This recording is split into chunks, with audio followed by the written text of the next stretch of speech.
who do you think this webinar would best serve, or what questions do you think the women are sitting in that this webinar would best serve? That would be my question to everybody here, to help people that are listening, right, get an idea of like, hey, is this going to be a good place for me to come? Anyone who is already asking the questions or asking themselves the questions about why is there so much homogeny in my space? And what can I do to change that? Is this a problem? And questions of that nature, I think that person belongs in the space.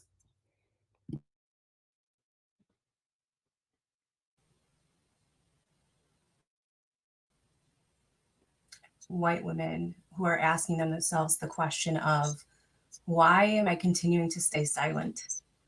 Some self-reflection on the answer to that question.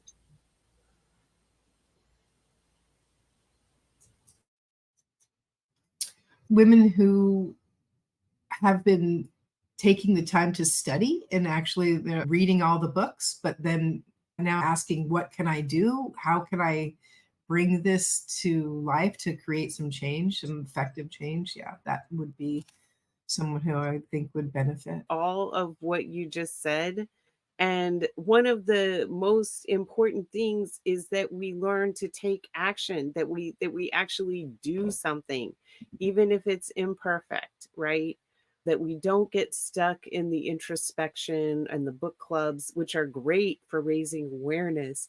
But guess what? That doesn't do anything to actually dismantle systemic racism. So we have to get out there in the world.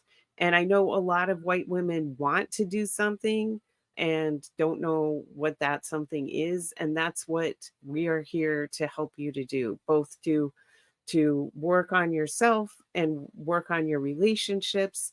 And once we're in strong relationship, then it will be clear what to do, right? It will be informed by your relationship, how you can be helpful, what is needed to change. So what about like final words? If you all could give a message to white women,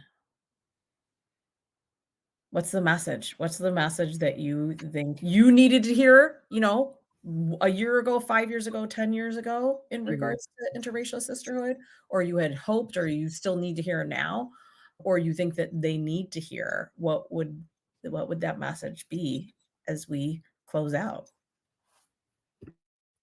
I will speak. I will say, white women, I have so much compassion and empathy for us.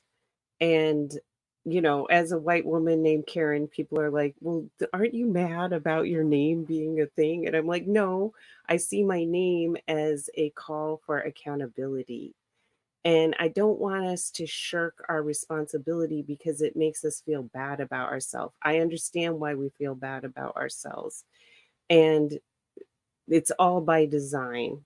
Our true sisters are global majority women.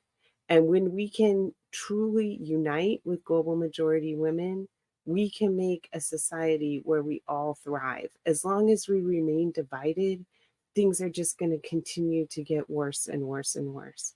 So I'm asking you, I'm inviting you, please become part of this coalition. We are needed in this coalition and you are needed in this coalition, and it's going to make you feel so, so, so much better.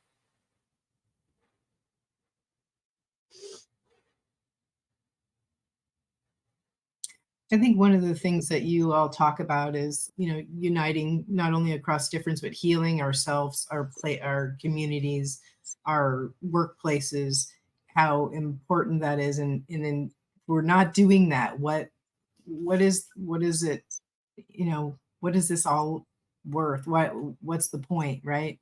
And so I have something in my mind that I want to say, but it's not, it's like, get off your effing asses and let's go. You know, that's what I think. And that's what I needed to hear. And it's just, that's what we need to do. We need to do the work. It's hard work and but it's vital.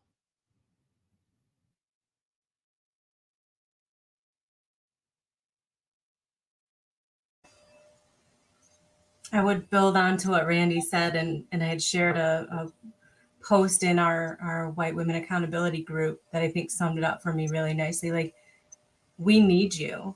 And no matter how big or small the action you take is, it's all connected and it's all working to pull down the threads of white supremacy culture. So just join us, please. And I would encourage that this work is not for the weak. And this is on both sides, global majority women, white women. It's not for the weak. I would encourage one to think, again, global majority and white women, that going into anti-racism, social justice work is not about losing friends, but rather gaining sisters, gaining sisterhood, and it is so worth the work. That's my encouragement. So please join us.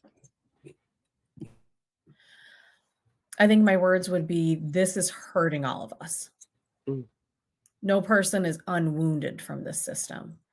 And I know each of us envisions a greater future where all of us can thrive, where all of us could be joyful and happy majority of the time on any given day. And that doesn't come with a cost of pushing something to evolve to be better than what it is. And we can't do it alone. And at the same time, I have faith that people standing right now will choose, because it's a conscious choice to be a cycle breaker and a change maker, because there's so much more once you push through the fear. There's so much beauty.